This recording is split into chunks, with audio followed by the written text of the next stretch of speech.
कर्मण्येवाधिकारस्ते मा फलेषु कदाचन। कुछ मनुष्य ध्यान मार्ग से आत्मा के द्वारा आत्मा को अपने में देखते हैं, कुछ ज्ञान मार्ग से, जबकि दूसरे कुछ मनुष्य कर्म मार्ग से ऐसा करते हैं। दूसरे कुछ लोग इन मार्गों को नहीं जानते, इसलिए अन्य लोगों से परमात्मा के विषय में सुनकर सुनी हुई बातों पर श्रद्धा रखकर और उनमें लीन रहकर परमात्मा की उपासना करते हैं, और वे भी मृत्यु युक्त संसार को पार कर जाते हैं। जो भी चर अथवा अचर वस्तु उत्पन्न होती है, वह हे भारत, क्षेत्र और क्षेत्रज्ञ के अर्थात प्रकृति और पुरुष के संयोग से उत्पन्न होती है, ऐसा तू जान।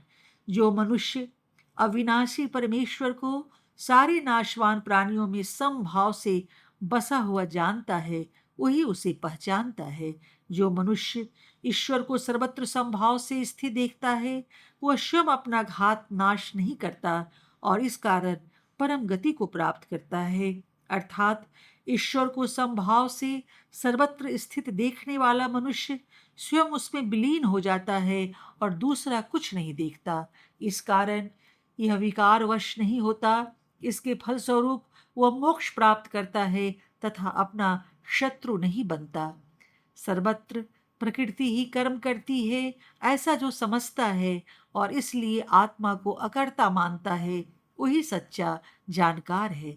अर्थात उसी प्रकार जैसे सोते हुए मनुष्य की आत्मा निद्रा का कर्ता नहीं, परंतु प्रकृति निद्रा का कर्म करती है। निर्विकार पुरुष की आंख कोई मैली चीज नहीं देखती। प्रकृति स्वयं व्यभिचारिणी नहीं है। अभिमानी पुरुष जब उसका स्वामी बनता है, तब उस मिलाप से विषय विकार उत्पन्न होता है।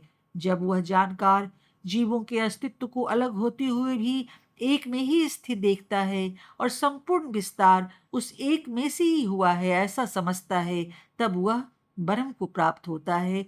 अर्थात अनुभव से सबको ब्रह्म में देखना ही ब्रह्म को प्राप्त करना है। ऐसी स्थिति में जीव शिव से भिन्न नहीं रहता।